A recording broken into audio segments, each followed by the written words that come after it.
স্বাগত সংবাদ সন্ধ্যায়, আপনাদের সঙ্গে আছি গোলাম কিবরিয়া এবং আমি সুমনা সিনি। শুরুতেই জানাচ্ছি শিরোনামগুলো। 172 রানের টার্গেটে ব্যাট করছে শ্রীলঙ্কা। টি-20 বিশ্বকাপের সর্বোচ্চ উইকেটের রেকর্ড সাকিবের।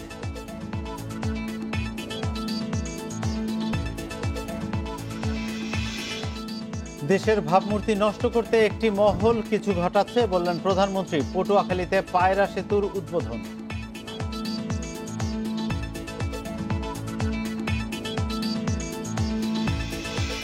সাম্প্রদায়িক হামলার প্রতিবাদে শিক্ষক, শিক্ষার্থী ও চিকিৎসকদের মানববন্ধন। সংখ্যালঘুদের নিরাপত্তা নিশ্চিতের দাবি।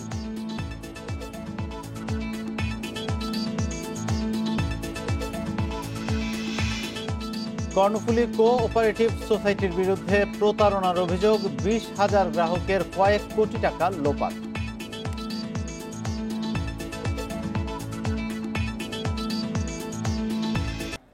শিরোনামগুলো শুনছিলেন, এবার পুরো খবর। আর শুরুতেই টি-20 বিশ্বকাপের খবর।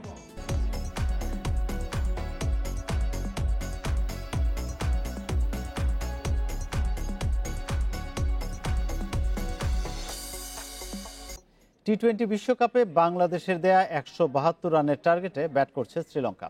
এখন পর্যন্ত সংগ্রহ 4 উইকেটে 105 রান। প্রথম ওভারে কুশল পেরেরাকে বোল্ড করে ব্রেক থ্রু দেন নাসুম। ধাক্কা সামলে আসালাঙ্কা নিশাঙ্কার জুটিতে শক্ত অবস্থানে পৌঁছায় লঙ্কানরা। 69 রানের জুটি ভেঙে স্বস্তি দেন সাকিব। টি-20 বিশ্বকাপের সর্বোচ্চ উইকেটের রেকর্ড গড়েন তিনি। এরপর ফার্নান্দোকে শূন্যতে তুলে নিয়ে টাইগারদের ম্যাচে ফেরান সাকিব। হাসারাঙ্গাকে ফেরান সাইফুদ্দিন। এর আগে টস হেরে ব্যাটিংয়ে নামে বাংলাদেশ। লিটন ও সাকিব ভালো শুরু করলেও ইনিংস বড় করতে ব্যর্থ। নাইম ও মুশফিকের 73 রানের জুটি দলকে ভালো অবস্থায় নিয়েছে। বিশ্বকাপে নিজেদের তৃতীয় ম্যাচে এসে দ্বিতীয় 50 তুলেছেন নাইম। আউট হন 62 করে। মুশফিকের 37 বলে অপরাজিত 57 রানে বাংলাদেশ পেয়ে যায় লড়াকু সংগ্রহ।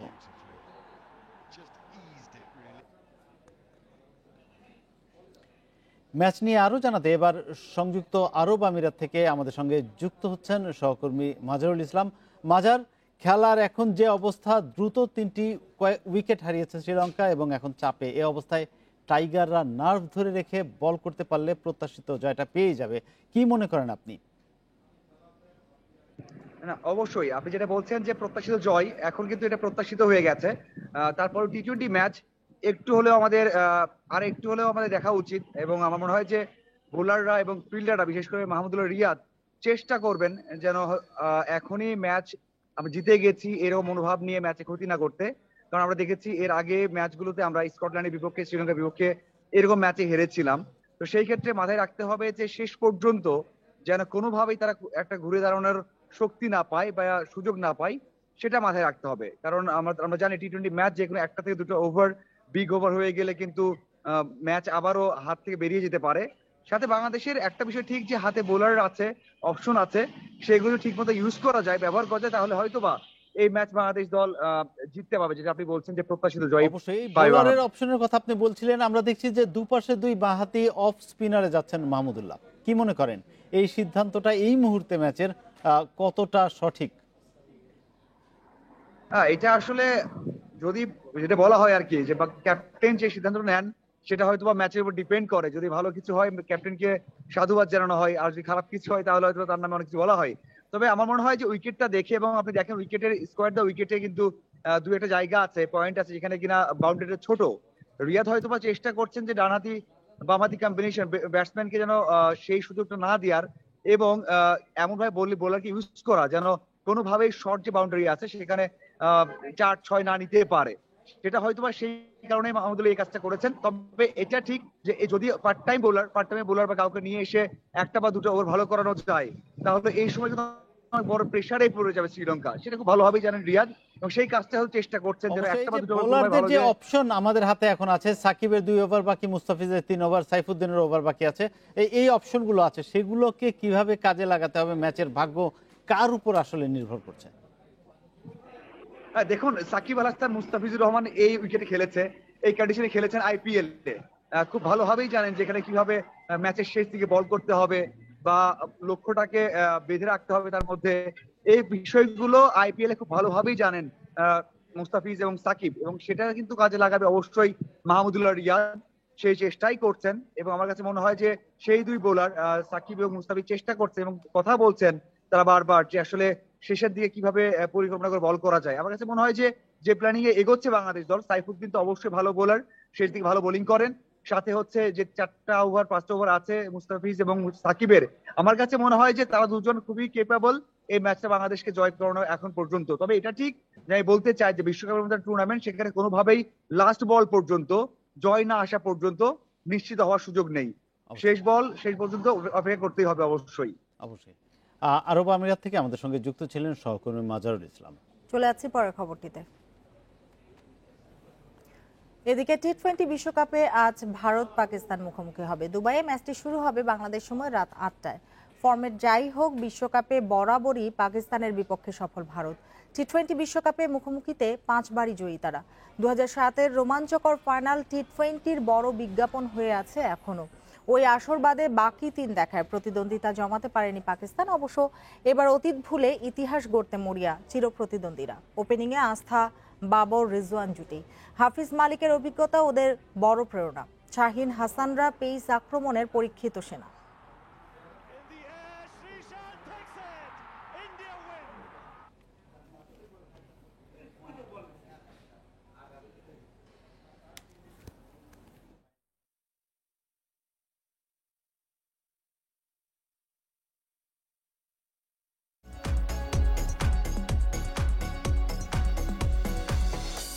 আইসিসি টি-20 ওয়ার্ল্ড কাপ আপডেট সৌজন্যে ওয়ালটন স্মার্ট এসি। খেলাধুলার আরও সংবাদ থাকছে সংবাদের পরের অংশে। যাচ্ছি পরের প্রসঙ্গে।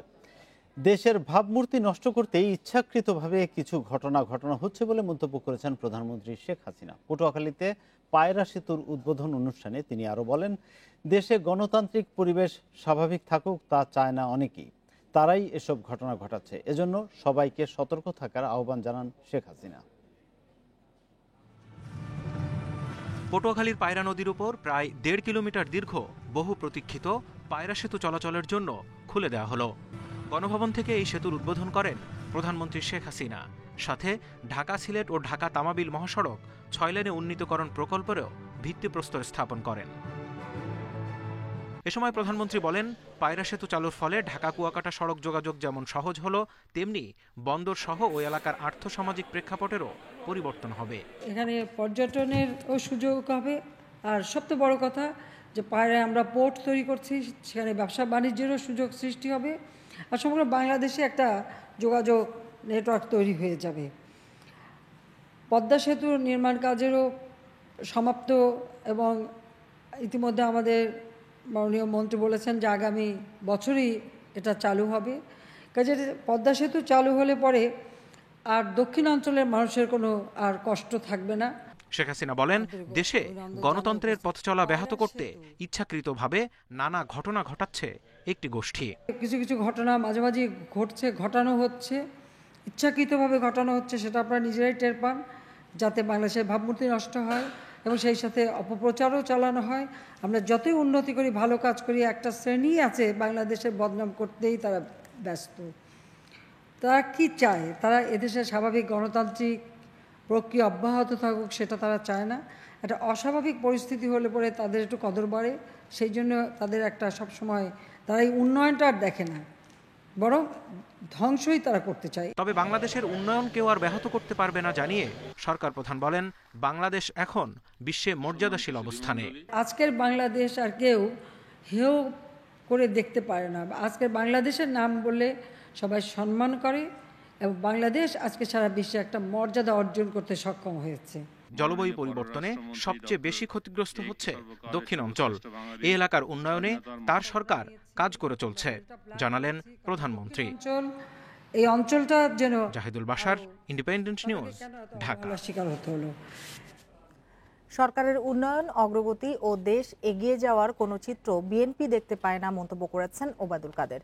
কোনো দৃশ্যমান বা অদৃশ্য শক্তির কাছে বঙ্গবন্ধুর কন্যা মাথা নত করেন না। আওয়ামী লীগের সাধারণ সম্পাদক ওবায়দুল কাদের আজ দুপুরে তার বাসভবনে ব্রিফিংকালে এ মন্তব্য করেন। জনগণের আস্থা নিয়ে প্রধানমন্ত্রী শেখ হাসিনার সরকার পরিচালনা করছেন। শেখ হাসিনার সরকারের মেরুদণ্ড শক্ত, কারণ সরকারের সাথে জনগণ রয়েছে। কোনো দৃশ্যমান অদৃশ্য শক্তির কাছে বঙ্গবন্ধু কন্যা মাথা নত করেন না, বরং সারা দেশের সাম্প্রদায়িক সম্প্রীতি বিনষ্টে সরকার দলীয় লোকজন জড়িত বলে মন্তব্য করেছেন বিএনপি মহাসচিব মির্জা ফখরুল ইসলাম আলমগীর। সকালে সিলেটে হযরত শাহজালালের মাজার জিয়ারত শেষে সাংবাদিকদের এক প্রশ্নের জবাবে তিনি একথা বলেন। সাম্প্রতিক যে সাম্প্রদায়িক সমস্যাগুলো তৈরি করা হয়েছে, আপনারাই দেখছেন পত্রপত্রিকায় যে নেতৃত্ব দিচ্ছে কারা, নেতৃত্ব দিচ্ছে ছাত্রলীগের ছেলেরা, নেতৃত্ব দিচ্ছে আওয়ামী লীগের লোকেরা। ভোটের অধিকার, আপনার গণতন্ত্রের রেস্টোরেশন, এইটার থেকে দৃষ্টি দূরে সরানোর জন্য তারা এই ধরনের সাম্প্রদায়িক ঘটনাগুলো ঘটাচ্ছে। সাম্প্রদায়িক হামলার প্রতিবাদে এবার মানববন্ধন ও বিক্ষোভ কর্মসূচি করল স্কুল কলেজের শিক্ষক, শিক্ষার্থী ও চিকিৎসকরা। দেশে বিভিন্ন স্থানে ঘণ্টাব্যাপী এসব কর্মসূচিতে তাদের সাথে অংশ নেয় বিভিন্ন সংগঠনের নেতাকর্মী সহ নানা শ্রেণী পেশার মানুষ। এ সময় সব ধর্মের অনুসারীদের জানমালের নিরাপত্তা নিশ্চিতে সরকারের কাছে দাবি জানায় তারা। দেশে সাম্প্রদায়িক সহিংসতা ও সংখ্যালঘুদের ওপর হামলার প্রতিবাদে চট্টগ্রামের গনি বেকারি মোড়ে জড়ো হয় আলেম, ওলামা ও মাদ্রাসা সহ বিভিন্ন স্কুল কলেজের শিক্ষার্থীরা। সে সময় মানববন্ধনে অংশ নেন কয়েক হাজার শিক্ষার্থী। এ সময় সাম্প্রদায়িক ইস্যুতে সবাইকে রুখে দাঁড়ানোর আহ্বান জানান তারা। মুসলমানরা কখনো এই কাজ করতে পারে না। ইসলাম আছে শান্তির জন্য, ইসলাম কখনো বিপর্যয় সৃষ্টি করতে পারে না। যারা সাম্প্রদায়িকতা সৃষ্টি করতেছে বাংলাদেশে বা সারা বিশ্বে, এরা হচ্ছে মানে মুসলমানের শত্রু, এরা ইসলামের শত্রু। সারা দেশে আমরা সাম্প্রদায়িক সন্ত্রাসের বিরুদ্ধে একটা শান্তিপূর্ণ গণজাগরণ সৃষ্টি করতে চাই, যাতে করে আর কেউ এই ধরনের ঘটনা ঘটতে না পারে। একই দাবিতে বিক্ষোভ মিছিল হয়েছে গাজীপুরের উন্মুক্ত বিশ্ববিদ্যালয়ে। রোববার সকালে বিশ্ববিদ্যালয়ের মূল ফটকের সামনে মানববন্ধন করেন শিক্ষক, শিক্ষার্থীরা। এ সময় সকল ধর্মের অনুসারীদের জানমালের নিরাপত্তা নিশ্চিতে সরকারের কাছে দাবি জানান তারা। আমাদের মধ্যে যে ঐক্য রয়েছে সেটাকে ধরে রাখার জন্য আপনারা এই ধর্মীয় যে অনুভূতিতে যে আঘাত হানছে বিশেষ একটি ষড়যন্ত্রকারী মহল, তাদের ব্যাপারে আপনারা সতর্ক থাকবেন। দোষীদের দৃষ্টান্তমূলক শাস্তির দাবিতে নোয়াখালী ও নড়াইলে মানববন্ধন ও সমাবেশ করেছে বিভিন্ন সংগঠনের নেতাকর্মীরা। এ সময় দোষীদের দ্রুত বিচারের দাবি জানান তারা। অতি দ্রুত তাদের যেন আইনত ব্যবস্থা করে এবং তাদের বিরুদ্ধে কঠোর ব্যবস্থা নেয়। প্রবাদ উত্থানের চেষ্টা করা হচ্ছে, যদি সেটা চলমান থাকে আমরা চিকিৎসক সমাজ ঐক্যবদ্ধ হবে সেটার বিরুদ্ধে রুখে দাঁড়াবো। একই দাবিতে মানববন্ধন করেছে ঝিনাইদহ ও যশোরের চিকিৎসকরা। Shamima Rahman, independent news. সাম্প্রদায়িক সম্প্রীতি বিনষ্ট, অগ্নিসংযোগের সঙ্গে জড়িতদের দৃষ্টান্তমূলক শাস্তি দাবি করেছেন চিকিৎসকরা। মানববন্ধনে বক্তারা সাম্প্রদায়িক অপশক্তির বিরুদ্ধে সবাইকে সোচ্চার হওয়ার আহ্বান জানান। অন্যদিকে সাম্প্রদায়িক সহিংসতার পেছনে বিএনপি জামায়াত রয়েছে বলে দাবি আলেম ওলামাদের। রোববার প্রেস ক্লাবে আলোচনা সভায় এসব কথা বলেন তারা। সাম্প্রদায়িক হামলা ও সংখ্যালঘুদের বাড়িতে আগুন দেওয়ার প্রতিবাদে সারা দেশে মানববন্ধন করেছে বাংলাদেশ মেডিকেল অ্যাসোসিয়েশন বিএমএ। রোববার দুপুরে জাতীয় প্রেস ক্লাবে সংগঠনের নেতারা বলেন, দেশের সাম্প্রদায়িক সম্প্রীতি নষ্ট করতে তৎপর একটি মহল। হামলায় মদতদাতাদের গ্রেপ্তার ও দ্রুত বিচার দাবি করেন চিকিৎসকরা। আসুন আমরা সবাই মিলে এই শান্তিপ্রিয় বাংলাদেশকে অভিষ্ট লক্ষ্যে নিয়ে যাই, আর সম্প্রীতির বিরুদ্ধে আমাদের জিরো টলারেন্স। আর এই জিরো টলারেন্সের কারণে আমরা আমাদের জীবনের শেষ রক্ত দিতে রাজি আছি। যারা আমার মাছের গেল লুট করেছিল, যারা আমার গাড়ি পুড়িয়ে দিয়েছিল, বাড়ি পুড়িয়ে দিয়েছিল, তারা আজ পুনরায় সক্রিয় হয়ে উঠেছে। সুতরাং তাদের বিরুদ্ধে আমাদের আন্দোলন। দুপুরে প্রেস ক্লাবে আলেম ওলামাদের নিয়ে আলোচনা সভার আয়োজন করে বাংলাদেশ ইউনাইটেড ইসলামী পার্টি। এ সময় সব ধর্মীয় উপাসনালয়ে সিসিটিভি স্থাপন সহ ফেসবুকে গুজব রটনাকারীদের ডিজিটাল নিরাপত্তা আইনে বিচার দাবি করেন তারা। এই জামাত বিএনপি আবার যদি পবিত্র কোরআন নিয়ে ষড়যন্ত্র করে, আবার যদি এই বাংলার জমিনে স্বাধীন দেশে যদি আবার ষড়যন্ত্র করে, তাহলে জামাত বিএনপিকে আগামী দিনে রাজপথে রুখে দাঁড়াতে হবে, রুখে দিতে হবে। সব ধর্মের মানুষের প্রতি পারস্পরিক সম্প্রীতি বজায় রাখার আহ্বান আলেম ওলামাদের। সুলতানা জাহান মিতু, ইন্ডিপেন্ডেন্ট নিউজ, ঢাকা। দেশে করোনায় আরও 9 জনের মৃত্যু হয়েছে, এর মধ্যে পুরুষ 3 এবং নারী 6 জন। এ নিয়ে মোট প্রাণহানি হল 27,823 জনের। 832টি ল্যাবে 24 ঘন্টায় 18,800 485 নমুনা পরীক্ষায় করোনা শনাক্ত হয়েছে 275 জনের। পরীক্ষা বিবেচনায় শনাক্তের হার 1.49%। রবিবার স্বাস্থ্য অধিদপ্তরের বিজ্ঞপ্তিতে জানানো হয়েছে দেশে মোট করোনা আক্রান্তের সংখ্যা দাঁড়ালো 15,67,692 জনে। সুস্থ হয়েছেন আরও 386 জন। এ নিয়ে মোট সুস্থ 15,31,327 জন।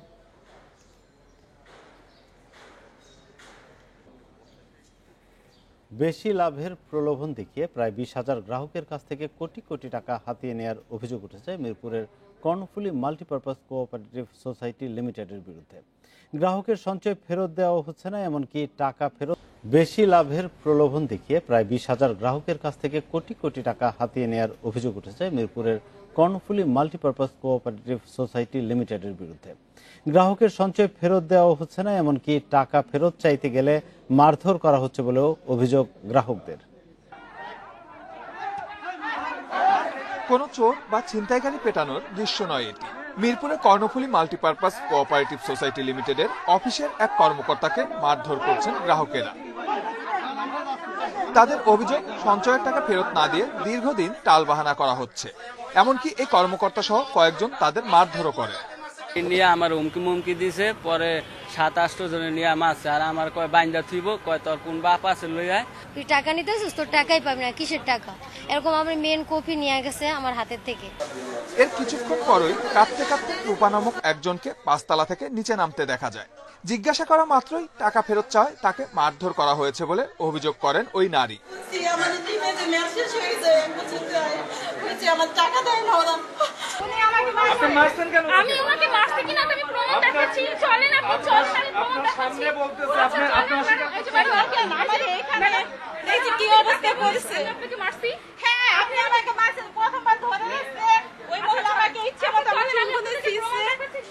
জসিম গ্রুপের অধীনে এই প্রতিষ্ঠানের বিরুদ্ধে এমন অভিযোগ বেশিরভাগ গ্রাহকের। বেশি লাভের প্রলোভন দেখে ডিপোজিট ও ডিপিএস এর নামে তাদের কাছ থেকে টাকা নিয়ে ফেরত দিচ্ছে না প্রতিষ্ঠানটি। 80,000-এর 28 তারিখের ডেট দিয়েছেন উনি অন ব্যাংকের ওনার অ্যাকাউন্টে জিরো ব্যালেন্স। উনি কি আমাদের সাথে কি এই যে এতগুলো লোকের উনি কি ফাইজলামি করতেছে? চেক দিলেও অ্যাকাউন্টে টাকা নেই, অন ব্যাংকে টাকা নেই, মালিকের কোথা থেকে টাকা দেবে? এ বিষয়ে কথা বলতে রাজি নয় কর্ণফুলী মাল্টিপারপাসের কর্ণধার মোহাম্মদ জসিম। তবে প্রতিষ্ঠানের পরিচালক শাকিল অভিযোগের সত্যতা স্বীকার করেন। দিচ্ছি, এটা কিন্তু কারো মুখে আসতেছে না। দিচ্ছি না, এটা সবার মুখে আসতেছে। সর্বোচ্চ হলে 3 থেকে 4 কোটি টাকা হবে। 3 থেকে 4 কোটি আমরা আগামী 3 মাসের ভিতরেই আমরা টাকা দিয়ে ফিনিশিং দিয়ে দিব। ভুক্তভোগীদের থানায় অভিযোগ করার পরামর্শ মিরপুর বিভাগের উপকমিশনারের। এরা খুব ভয়াবহ, বহু মানুষকে প্রতারিত করছে, অনেকে নিঃস্ব হয়ে গেছে তাদের কারণে। আপনি অভিযোগ দিতে বলেন, আপনি থানায় যেতে বলেন, মামলা করতে বলেন, সবগুলোকে ধরে নিয়ে আসেন। যদি মামলা না নেয় আমাকে ফোন দিতে বলেন, আমি ওই সিরিয়াসভাবে ব্যবস্থা নিব। প্রতিষ্ঠানটি প্রায় 20,000 গ্রাহকের কাছ থেকে 100 কোটি টাকা হাতিয়ে নিয়েছে বলে অভিযোগ ভুক্তভোগীদের। Suman Tanvir, Independent News, Dhaka. মধ্যস্বত্বভোগীদের কারণে নয়, বরং ঘাটতির কারণেই চাল, পেঁয়াজের মতো কৃষি পণ্যের দাম বাড়ে বলে মন্তব্য করেছেন পরিকল্পনা প্রতিমন্ত্রী শামসুল আলম। আর বাণিজ্যমন্ত্রী টিপু মুন্সির দাবি, উৎপাদন ও চাহিদার সঠিক পরিসংখ্যানের অভাবেই বাজারে নিয়ন্ত্রণ কঠিন হচ্ছে। রোববার রাজধানীর একটি হোটেলে এক অনুষ্ঠানে কথা বলেন তারা। কৃষি মন্ত্রণালয়ের তথ্য মতে গত 50 বছরে দেশ খাদ্যশস্য উৎপাদনে স্বয়ংসম্পূর্ণ। 1972-73 সালে চালের উৎপাদন ছিল 1,08 লাখ টন, যা বর্তমানে দাঁড়িয়েছে প্রায় 4 কোটি। আলুর উৎপাদন বেড়েছে 12 গুণ, কিন্তু তারপরও সুফল পাচ্ছে না সাধারণ ভোক্তারা। ভালো উৎপাদনের কথা বলা হলেও বাজারে প্রতিনিয়ত বাড়ছে কোনো না কোনো ভোগ্যপণ্যের দাম। পরিকল্পনা প্রতিমন্ত্রী বলেন, বাড়তি দাম নিয়ন্ত্রণে মূল্য নির্ধারণ নয়, বাড়াতে হবে সামগ্রিক উৎপাদন। খাদ্যপণ্যের চাহিদার চেয়ে উৎপাদন কম থাকলে দাম নাগালে রাখা কঠিন হবে। বাজার উৎপাদককে সহায়তা করবে, মধ্যস্বত্বভোগীকে সহায়তা করবে, ভোক্তাকে সহায়তা করবে। তিনজনের স্বার্থ সরকারকে সমভাবে দেখতে হবে। একজনের স্বার্থ জলাঞ্জলি দিয়ে আরেকজনের স্বার্থ দেখা যাবে না, দেখা উচিত নয়। তো সেই কারণে কৃষিক্ষেত্রে একটা ব্যাপক ভুল ধারণা আছে যে মধ্যস্বত্বভোগীরা সব লাভ করে নিয়ে যায়। এটি কৃষিক্ষেত্রে অবাস্তব। সরকারিভাবে চলতি বছর 24 লাখ টন চাহিদার বিপরীতে 23 লাখ টন পেঁয়াজ উৎপাদনের কথা বলা হলেও অস্থিরতা কমেনি। বাজার নিয়ন্ত্রণের জন্য যে কোনো কৃষি পণ্যের সঠিক পরিসংখ্যান জরুরি বলে মনে করেন বাণিজ্যমন্ত্রী। আমার বিশেষ অনুরোধ কৃষিবিদদের কাছে যে এমন কিছু বীজ আপনারা চিন্তা করেন, হয়তো করছেন বাই দিস টাইম, আমি শুনি যে কৃষিমন্ত্রী মহোদয় বলেছেন আমাকে, যে এই সেপ্টেম্বর অক্টোবরের দিকে যে কোনো প্রোডাক্ট আসে অথবা লং টার্ম ধরে রাখা যায়, পাশাপাশি প্রিজার্ভ করার সেই ব্যবস্থাটা আমাদের করতে হবে। তবে কৃষিমন্ত্রীর দাবি, দেশে খাদ্য উৎপাদনে কোনো সংকট নেই। বর্তমানে পুষ্টিমান সমৃদ্ধ খাদ্য উৎপাদনে সরকার বেশি জোর দিচ্ছে। আমরা অনেক বেশি চাল খাই, অনেক বেশি ভাত খাই।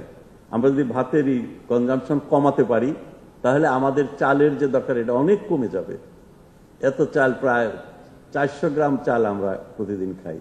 পৃথিবীর অনেক দেশে 200 গ্রাম চালও খায় না। কাজেই বাংলাদেশ কিন্তু সত্যিকার অর্থে দানা জাতীয় খাদ্যে অনেক আগেই সফল হয়েছে। টেকসই খাদ্য নিরাপত্তা নিশ্চিতে কৃষিখাতে কার্যকর গবেষণার জোর দেওয়া হচ্ছে বলেও জানান কৃষিমন্ত্রী। Shahid Ahmed, Independent News, Dhaka. Blue ইকোনমির সম্ভাবনা কাজে লাগিয়ে বাংলাদেশ থেকে খুব শিগগিরই কয়েক বিলিয়ন ডলারের পণ্য রপ্তানি করা সম্ভব। রবিবার রাজধানীর FBCCI সভাকক্ষে এক কর্মশালায় একথা বলেন প্রধানমন্ত্রী বেসরকারি শিল্প ও বিনিয়োগ উপদেষ্টা সালমান এফ রহমান। অনুষ্ঠানে বক্তারা বলেন, ব্লু ইকোনমিকে কাজে লাগাতে পারলে দেশে বেকারত্ব দূর হবে এবং অর্থনীতির চাকা বেগবান হবে। বঙ্গোপসাগরের বিস্তীর্ণ জলরাশির মাঝে ছড়িয়ে আছে বিপুল সম্পদ। এই সমুদ্রের প্রায় 1,19,000 বর্গ কিলোমিটারের মালিকানা বাংলাদেশের। সেখানে আছে তেল, গ্যাস, মূল্যবান বালু, ইউরেনিয়াম সহ বিভিন্ন সামুদ্রিক খনিজ। আরও আছে মৎস্য সম্পদের বিশাল ভাণ্ডার। তবে বাংলাদেশের সমুদ্র সম্পদ ব্যবহারে এখনো যথেষ্ট উদ্যোগ নেই। ব্লু ইকোনমির সম্ভাবনা ও করণীয় নিয়ে রোববার বাংলাদেশ বিনিয়োগ উন্নয়ন কর্তৃপক্ষ এবং FBCCI এক কর্মশালার আয়োজন করে। প্রধানমন্ত্রী বেসরকারি শিল্প ও বিনিয়োগ উপদেষ্টা সালমান এফ রহমান তার বক্তব্যে বলেন, বেসরকারি খাতের বিনিয়োগের নতুন ক্ষেত্র হতে পারে এই ব্লু ইকোনমি।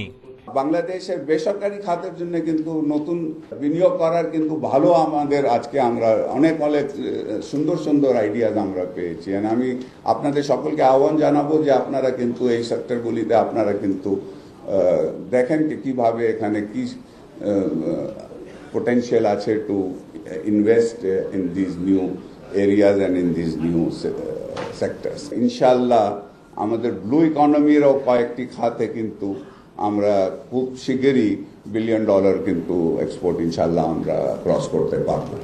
কর্মশালায় বক্তারা বলেন, ব্লু ইকোনমিতে সরকারের পাশাপাশি বেসরকারি উদ্যোগ কাজ করলে দেশের অর্থনীতি বেগবান হবে, সৃষ্টি হবে ব্যাপক কর্মসংস্থান। আমরা ব্লু ইকোনমিকে সত্যিকারে এটা একটি সেক্টর হিসেবে দেখতে চাই। আমি বিশ্বাস করি যে এখানে যারা আছেন প্রাইভেট সেক্টরের আমাদের বিজনেস লিডার্স তারা চিন্তা করবেন এবং যেই সুযোগের কথা বলা হয়েছে সেটি গ্রহণ করার জন্য আপনারা অবশ্যই চেষ্টা করবেন। 2041 সালে উন্নত দেশ হব, এই যে টার্গেটগুলি, এই টার্গেটগুলি অ্যাচিভ করতে হলে আমাদেরকে কর্মসংস্থান লাগবে, আমাদের এক্সপোর্ট লাগবে, আমাদের ফরেন ইনভেস্টমেন্ট লাগবে। আমি মনে করি আমাদের এই সমুদ্র সীমা যেটা ব্লু ইকোনমি, এটা একটা বিশাল বড় সম্ভাবনা, যেখান থেকে আমাদের কর্মসংস্থান হতে পারে, যেখানে আমাদের এক্সপোর্ট হতে পারে, যেখানে আমাদের ফরেন ইনভেস্টমেন্ট হতে পারে। দেশের ব্লু ইকোনমি খাতে বিনিয়োগ ও বিভিন্ন উদ্যোগ বিষয়ে মন্ত্রণালয়গুলোর সমন্বিতভাবে কাজ করা প্রয়োজন বলে মন্তব্য করেন বক্তারা। Mahmudul Hasan, independent News, Dhaka. স্বল্প সময়ে বিশ্বমানের পণ্য তৈরিতে বাংলাদেশের বেসরকারি খাতের ক্ষমতা প্রশংসনীয়। বেক্সিমকো পিপিই ইন্ডাস্ট্রিয়াল পার্ক পরিদর্শন করে এমন মন্তব্য করেছেন ঢাকায় নিযুক্ত British high commissioner Robert Dickson. Corona সংকট মোকাবিলায় বেক্সিমকোর সফলতায় অভিভূত তিনি। দেশের অর্থনৈতিক উন্নতি ত্বরান্বিত করতে সহযোগিতা অব্যাহত রাখার আশ্বাস দেন ব্রিটিশ হাইকমিশনার। করোনা মহামারীতে স্বাস্থ্য সুরক্ষা সামগ্রীর অভাবে পুরো বিশ্ব যখন উদ্বিগ্ন, তখন পিপিই উৎপাদনে যাওয়ার উদ্যোগ নেয় বেক্সিমকো। এজন্য যুক্তরাজ্য, যুক্তরাষ্ট্র সহ বিভিন্ন দেশের সহযোগিতা চায় দেশের শীর্ষস্থানীয় এই শিল্প গ্রুপ। বিভিন্ন দেশ থেকে যন্ত্র ও কাঁচামাল এনে 1 বছরের কম সময়ে 25 একর জমিতে গড়ে তোলে দক্ষিণ এশিয়ার প্রথম পিপিই ইন্ডাস্ট্রিয়াল পার্ক। পিপিই উৎপাদনে ল্যাব সুবিধা দিচ্ছে ব্রিটিশ জায়ান্ট ইন্টারটেক। রোববার পিপিই পার্ক পরিদর্শনে আসেন ব্রিটিশ হাইকমিশনার। ঘুরে দেখেন গাউন, মাস্ক, হেড ও শু কাভার উৎপাদন প্রক্রিয়া। অল্প সময়ে এমন অসাধারণ একটা উদ্যোগ দেখে আমি অভিভূত। বাংলাদেশের উদ্যোক্তাদের সক্ষমতায় আমি সব সময় মুগ্ধ। অতি দ্রুত কাঁচামাল সংগ্রহ করে পণ্য উৎপাদনের সক্ষমতা রাখেন তারা। হাইকমিশনার বলেন, বাংলাদেশ ও যুক্তরাজ্যের সম্পর্ক ক্রমশ পরিবর্তন ও সামনের দিকে এগিয়ে যাচ্ছে। পণ্যের গুণগত মান নিশ্চিতে ইন্টারটেক ও বেক্সিমকোর এই বন্ধন প্রশংসনীয়। এই ধরনের ভ্যালু অ্যাডেড সেবার মাধ্যমে বাংলাদেশের উন্নতিতে যুক্তরাজ্য আরও অবদান রাখবে। দুদেশের বিনিয়োগ ও বাণিজ্য আরও বাড়বে। এ সময় বেক্সিমকো টেক্সটাইলের সিইও পিপিই পার্কের আরও সম্প্রসারণের কথা জানান। বলেন, $250 বিলিয়ন পিপিইর বৈশ্বিক বাণিজ্যের বড় অংশীদার হবে বাংলাদেশ। এটা সবে শুরু আমাদের। এখানে আমাদের প্রচুর জমি আছে যেখানে আমরা পিপিই পার্ক সম্প্রসারণ করব। এরই মধ্যে আমরা বিশ্বের কয়েকটি নামকরা ব্র্যান্ডকে পণ্য সরবরাহ করেছি। আমরা আরও অনেক ব্র্যান্ডের সঙ্গে কাজ করার প্রত্যাশা করছি। পরে বেক্সিমকো ইন্ডাস্ট্রিয়াল পার্কও পরিদর্শন করেন ব্রিটিশ হাইকমিশনার। ঘুরে দেখেন চলমান ও নির্মাণাধীন বিভিন্ন প্রকল্প। Ruhul Amin, Independent News, Dhaka. Bollywood superstar Shahrukh খানের ছেলে আরিয়ান খানের মাদক মামলায় মাদক নিয়ন্ত্রণ ব্যুরো এনসিবি 18 কোটি রুপি ঘুষ লেনদেন করেছে বলে দাবি করেছেন মামলার এক সাক্ষী। রোববার ভারতীয় গণমাধ্যম এনডিটিভিতে এ তথ্য উঠে এসেছে। প্রতিবেদনে বলা হয়েছে, আরিয়ানের সঙ্গে সেলফি তুলে আলোচনায় আসা কেপি গোসাভির বিরুদ্ধে ঘুষ নেয়ার দাবি করেছেন সাক্ষী প্রভাকর সাইল। নিজেকে গোসাভির ব্যক্তিগত দেহরক্ষী হিসেবে উল্লেখ করে এক হলফনামায় তিনি বলেন, গোসাভি ও স্যাম ডিসুজা নামের একজনের মধ্যে 18 কোটি রুপির চুক্তির কথা শুনেছেন তিনি। এর মধ্যে 8 কোটি রুপি ওয়াংখেড়েকে দেওয়ার কথা হচ্ছিল। পরে সাইল জানান, ডিসুজার মাধ্যমে ওই অর্থ ওয়াংখেড়ের কাছে পাঠান গোসাভি। তবে কোনো ধরনের দুর্নীতির অভিযোগ অস্বীকার করে সময় মতো উপযুক্ত জবাব দেবেন বলে জানিয়েছেন ওয়াংখেড়ে।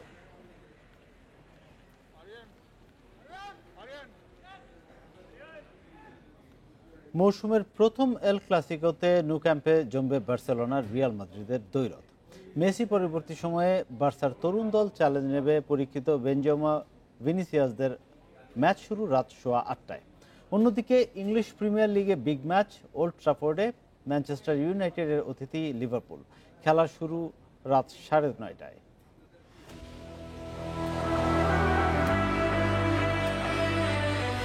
এক মহারণ, মর্যাদার দ্বৈরথ চলছে যুগের পর যুগ। তারকা কিংবদন্তির মুখোমুখি রুদ্ধশ্বাস লড়াই রোমাঞ্চ দিয়েছে এল ক্লাসিকো তকমা। সময়ের সাথে চলে গেছে অনেক তারকা, কিন্তু কমেনি বার্সা রিয়াল যুদ্ধের উত্তেজনা।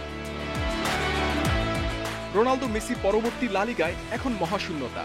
ডিপাই ফাতি বনাম বেনজেমা ভিনিসিয়াসদের মোকাবিলা। দুই চিরশত্রুর ম্যাচের ঝাঁজ কখনোই কমার নয়। জাগাউটে কোমান আনচিলত্তি সামলাবেন কোটি সমর্থকদের প্রত্যাশার চাপ। রিয়াল গেল 2 ম্যাচে 1 পয়েন্ট তুলে টপ স্পট হারিয়েছে। বিপরীতে বার্সা 7 নম্বর থেকে শুধু হতাশা বাড়িয়ে গেছে। এই লড়াই দু দলের জন্য ফিরে আসার মহাসুযোগ। শেষ কয়েকটি ম্যাচে ওরা বেশ উন্নতি করেছে। ধীরে ধীরে সমস্যাগুলো কাটিয়ে খেলায় ফিরেছে। নতুনরাও ভালো করছে। মাঠের খেলায় যে কোনো মুহূর্তেই পরিবর্তন আসতে পারে। কঠিন ম্যাচ হতে যাচ্ছে। আমাদের ভয়ডরহীন ফুটবল খেলতে হবে। রিয়ালকে হারানোর আত্মবিশ্বাস নিয়ে নামতে হবে। ঘরের মাঠে দর্শকদের সমর্থন আমাদের বাড়তি অনুপ্রেরণা দিবে। স্পেন থেকে ইংল্যান্ড সুপার সানডেতে ব্লকবাস্টার ম্যাচ ওল্ড ট্রাফোর্ডে ম্যান ইউনাইটেডের সাথে লিভারপুলের ক্ল্যাশ। বাজে ফর্মে টেবিলের 6 নেমেছে ইউনাইটেড। ছন্দে ফেরাতে রোনালদো এখন রেড ডেভিলসের মূল ভরসা। লিভারপুল লিডার চেলসিকে রেখেছে একেবারে নাগালে। সালা ফিরমিনোদের ফর্ম অল রেডসকে রাখছে এগিয়ে। Muhammad Nazim, independent news. শিগগিরই জাতীয় জলজ স্তন্যপায়ী প্রাণী হচ্ছে ডলফিন। এদের রক্ষায় সুন্দরবন ও পাবনায় করা হয়েছে 9টি অভয়াশ্রম। তারপরও জলসীমায় কারেন্ট জালে আটকা পড়ে মারা পড়ছে এই স্তন্যপায়ী প্রাণী। এদিকে দেশে এখন ডলফিনের সংখ্যা কত বলতে পারছে না কেউ। পিঠ দেখিয়ে ডুব সাঁতার দেয়া ডলফিনের দেখা মেলে নদীর মোহনা বা সাগরে। দেশের নদী সাগরে পাওয়া যায় এদের 7টি প্রজাতি। এর মধ্যে ইরাবতী ডলফিনের দেখা মেলে মোহনায়, আর গাঙ্গেয় ডলফিন বা শুশুকের দেখা মেলে মিঠা পানিতে। তবে এই 2 প্রজাতির মজুদ সবচেয়ে বেশি সুন্দরবনে, যা গোটা বিশ্বের সর্বোচ্চ। স্তন্যপায়ী এই প্রাণী রক্ষায় গড়ে তোলা হয়েছে 9টি অভয়াশ্রম। এর মধ্যে সুন্দরবনে আছে দুধমুখী, চাঁদপাই, ডাংমারি, পানখালী, শিবসা ও ভদ্রা অভয়াশ্রম। আর পাবনায় রয়েছে নগরবাড়ি, মোহনগঞ্জ, শিলন্দা, নাগডামরা ও নাজিরগঞ্জ বন্যপ্রাণী অভয়াশ্রম। 30 সালের মধ্যে এদেশের 30% জলাভূমিকে আমরা প্রোটেক্টেড এরিয়া ঘোষণা করব। তার মধ্যে এই ডলফিন সহ যেসব বন্যপ্রাণী আছে আমাদের দেশের, তাদের সংরক্ষণের জন্য সুনির্দিষ্টভাবে আমরা কার্যক্রম বাস্তবায়ন করতে পারবো বলে আমরা আশা করছি।